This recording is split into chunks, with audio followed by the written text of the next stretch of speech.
दोस्तों आज हम बनाने जा रहे हैं राजमा राइस, जो कि मेरे तो पर्सनली बहुत फेवरेट है। एंड आई नो कि हमारे इंडियन कल्चर में सबसे ज़्यादा जो पसंद किए जाते हैं वो है राजमा चावल, छोले चावल।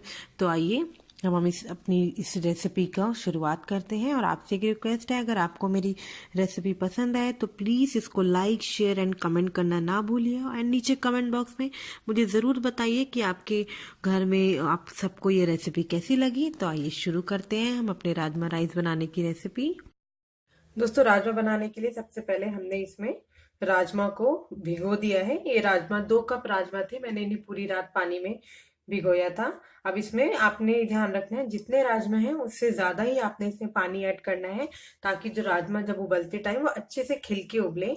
और अगर आप राजमा आपको खड़े खड़े पसंद है, आप नहीं चाहते वो थोड़े मेल्ट हो, तो आप इसमें खाने का सोडा मत ऐड कीजिएगा। बट मेरे घर में पर्सनली जो राजमा है उन लोगों को थोड़े मेल्ट पसंद है, कि वो अच्छे से मुंह में अच्छे से मेल्ट हो जाए। तो इसलिए मैंने यहाँ पे लिया है 2 चुटकी खाने का सोडा, जिसे बेकिंग सोडा भी कहते हैं। और यहाँ पे हम डालेंगे नमक, और 2 चुटकी यहाँ पे हींग डाली है, क्योंकि ताकि ये डाइजेशन के लिए अच्छी होता है। अब हम इसको हम सीटी लगाने के लिए चढ़ा देते हैं। इसमें हमने 3 से 4 सीटी लगानी है। जब पहली सीटी होगी वो आपने हाई फ्लेम पे लगानी है। जब पहली सीटी आ जाए उसके बाद आप गैस को धीमी कर दीजिएगा। तो 3 से 4 काफी सीटी होती है। तो जब उसमें हम इसको उबालते हैं। अब हम आगे इसको करी बनाने के लिए हम इसका जो भी सामान चाहिए होता है वो देखते हैं क्या चाहिए।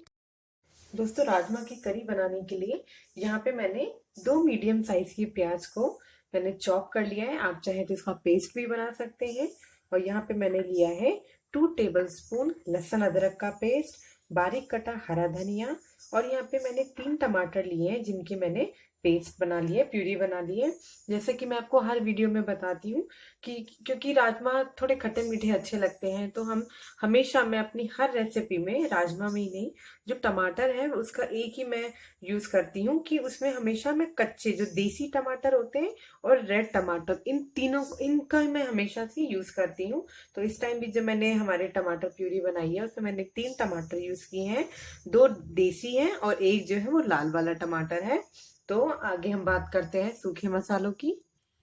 सूखे मसालों में यहाँ पे हमने लिया है 1/4 टीस्पून हल्दी, हाफ टी स्पून अमचूर पाउडर, 1 टीस्पून लाल मिर्च powder, half teaspoon Kashmiri लाल मिर्च पाउडर। आप चाहें तो इसमें से एक मिर्च का यूज कर सकते हैं, जैसे भी जितना भी मिर्ची आपको पसंद है। कश्मीरी लाल मिर्च इसलिए डालिए क्योंकि इससे रंग बहुत अच्छा आता है। यहाँ पे मैंने लिया है 2 टीस्पून धनिया पाउडर, हाफ टी स्पून जीरा पाउडर एंड 1 टीस्पून गरम मसाला। गरम मसाला मैंने इसलिए कम लिया है क्योंकि ये घर का बना है तो काफी स्ट्रांग है। नमक स्वाद अनुसार एंड 1/4 टीस्पून मैंने यहाँ पे लिया है हींग। आप चाहे तो इसको स्किप भी कर सकते हैं, क्योंकि हमने राजमा को उबालते टाइम भी डाला था, बट मैं दोनों टाइम हींग का यूज करती हूँ। और यहाँ पे हमने लिए हैं 2 तेज पत्ता। और अगर आप चाहें तो इसमें जीरा भी ले सकते हैं, बट मैं राजमा में जीरा पसंद नहीं करती, इसलिए हमने जीरा ऐड नहीं किया है। अब हम शुरू करते हैं अपना राजमा बनाना। ये कढ़ाई में मैंने 3 टेबलस्पून सरसों का तेल डाला है, मस्टर्ड ऑयल। आप चाहें तो रिफाइंड ऑयल का भी यूज कर सकते हैं, या फिर देसी घी का भी यूज कर सकते हैं। तो जब हम वेट करते हैं हमारा तेल गर्म होने का। हमारा तेल अच्छे से गर्म हो गया है। अब हम इसमें हमारी हींग डालते हैं,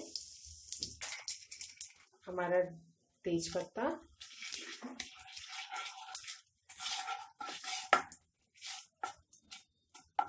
अब हम इसमें, मैंने पहले भी कहा था अगर आप चाहते हैं इसमें जीरा ऐड करना तो इस टाइम आप जीरा भी ऐड कर सकते हैं। अब हम इसमें डालेंगे हमारी चॉप अनियन। जो हमारी प्याज है इसको हमने लाइट ब्राउन होने तक पकाना है, ज्यादा ब्राउन नहीं करना है, क्योंकि इसके बाद हमने इसमें लहसुन अदरक का जो हमारा पेस्ट है उसको भी डाल करके इसमें हमने इसके साथ ही भूनना है। तो जब प्याज हल्की सी ब्राउन हो जाए तब हम इसमें ऐड करेंगे हमारी लहसुन अदरक का पेस्ट। अभी हम इसको ढक के इसको अच्छे से ब्राउन होने देते हैं। अब हम चेक करते हैं हमारी प्याज को। जो हमारी प्याज है वो हल्की लाइट ब्राउन हो गई है। अब हम इसमें ऐड करेंगे हमारे लहसुन अदरक का पेस्ट।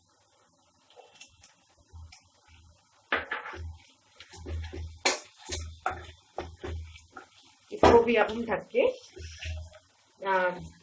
1 से 2 मिनट तक पकाएंगे, ताकि अच्छे से जो प्याज और लहसुन अदरक का जो भी कच्चापन है वो अच्छे से इसमें निकल जाए। दोस्तों जैसे अब देखिए हमारी जो प्याज है वो 80% पक के रेडी हो गई है। प्याज का क्या है वो बहुत जल्दी जलने लगती है, तो इसमें हम थोड़ा सा पानी मिलाएंगे। इससे क्या होता है कि हम अपनी प्याज को कंट्रोल कर सकते हैं। इससे वो, और इसका दूसरा फायदा ये है कि गलने में भी आसानी हो जाती है। तो इस तरीके से हमने थोड़ा सा प्याज में पानी डाल दिया है। इससे ये है कि वो अच्छे से और भून जाएगी हमारी और जलेगी भी नहीं। ये हमारी प्याज अच्छे से आप देख सकते हैं ब्राउन हो गई है, अच्छे से पक गई है। अब हम इसमें ऐड करते हैं हमारे मसाले। मसालों में हमने इसमें नमक, गरम मसाला और जीरा पाउडर अभी ऐड नहीं करना है। इसमें हम ऐड करेंगे हमारी लाल मिर्च और कश्मीरी लाल मिर्च, हमारा हल्दी पाउडर अमचूर और हमारा धनिया पाउडर। इसको हम लो टू मीडियम फ्लेम पे पकने के लिए छोड़ देंगे ढक करके, ताकि हमारे मसाले अच्छे से इसमें पक जाएं। जो भी कच्चापन है हमारे मसालों का तो अच्छे से निकल जाए। कोई भी खाना है उसको अगर आपको टेस्ट अच्छा लाना है तो उसका सबसे पहला जो एक तरीका है वो यही है कि जितना आप मसालों को भूनेंगे, जितना अच्छी तरीके से आप इसे भूनेंगे, उतना अच्छे आपके खाने का टेस्ट आएगा। तो हम इसको भूनने के लिए अभी ढक के रख देते हैं। अगर आपके मसाले जले तो इसमें थोड़ा सा आप पानी ऐड कर दीजिएगा, जैसे कि हमने प्याज के टाइम पे किया था, ताकि हमारे मसाले जले भी नहीं और वो अच्छे से पक भी जाए। तो अभी हमारे जो गैस की जो लो है वो अभी एकदम लो फ्लेम पे मैंने कर रखा है।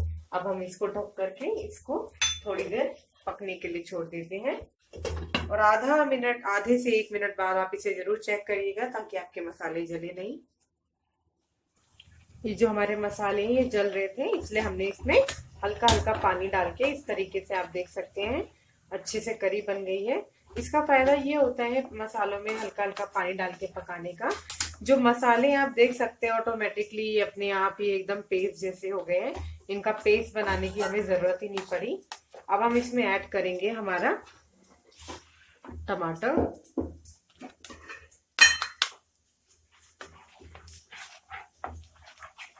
और आप तो अच्छे से जानते ही हैं टमाटर डाले हैं तो अब उसमें मैं ऐड करूंगी नमक।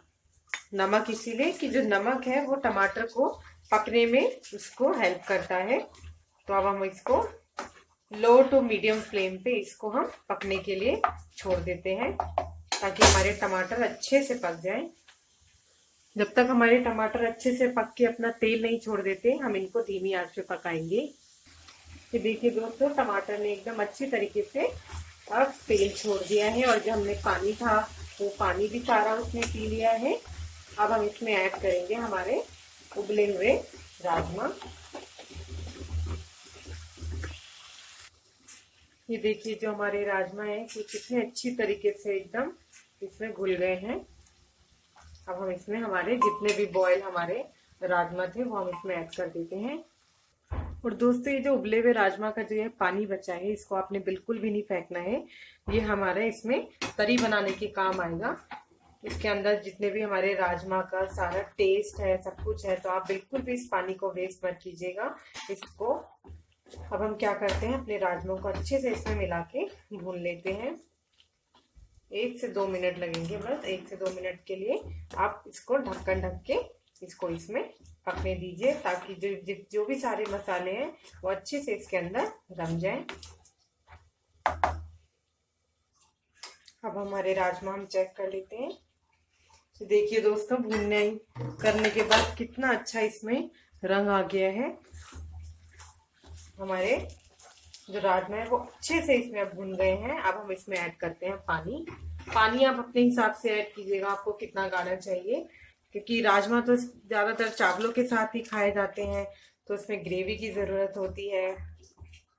तो इसलिए हमने इतना ग्रेवी रखा है, क्योंकि राजमा है वो पानी भी पीते हैं, तो इसलिए इसमें हमने और थोड़ी ग्रेवी डाल दी है, क्योंकि अभी हम इसे जब बॉईल करेंगे तो उसमें जो हमारी ग्रेवी है वो थोड़ी उसमें जल जाएगी। तो ये देखिए अब हम इसको 2 मिनट के लिए ढक के इसको अच्छे से इसकी ग्रेवी में पकने देते हैं। ये हमारे छोलों को उबलते हुए 2 मिनट हो चुका है, इसमें अच्छे से उबाल भी आ रहा है। अब इसमें मैं ऐड कर देती हूँ बारीक कटा हुआ हरा धनिया। और दोस्तों ये ऑप्शनल है, अगर आप चाहते हैं तो ऐड कर सकते हैं, पर इससे जो टेस्ट है ये बहुत अच्छा आता है। मैं यहाँ बात कर रही हूँ देसी घी की। यहाँ पे मैंने 2 टेबलस्पून देसी घी लिया है। आप चाहें तो इसकी जगह मक्खन का भी यूज कर सकते हैं। आप ये एक बार जरूर ट्राई कीजिएगा, इससे जो राजमा है वो बहुत ही टेस्टी हो जाते हैं।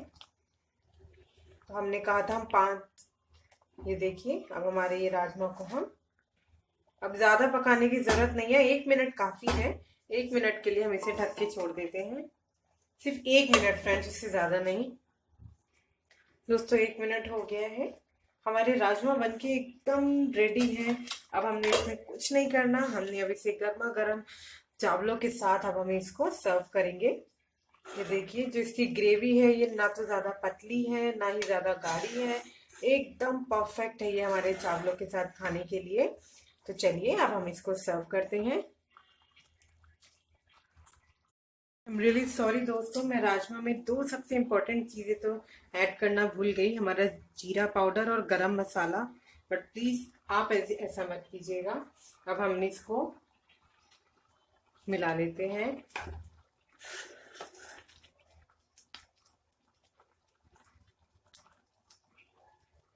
सिर्फ 10 सेकंड और अब हमने इसको इसके साथ उबलने देना है, क्योंकि हमारे जो राजमा है वो पूरे डन है। क्योंकि जो हमने जो ये 2 चीजें डाली हैं इसमें गरम मसाला और जीरा, इसकी खुशबू इसके अंदर अच्छे से रम जाए, तो बस उससे ज्यादा हमने इसको नहीं पकाना है। अब ये इसी की जो भाप है इसी के अंदर, इसी स्टीम में ये अच्छे से उसके अंदर खुशबू उसकी समा जाएगी। तो अब हमारे राजमा 100% परफेक्टली एकदम डन है।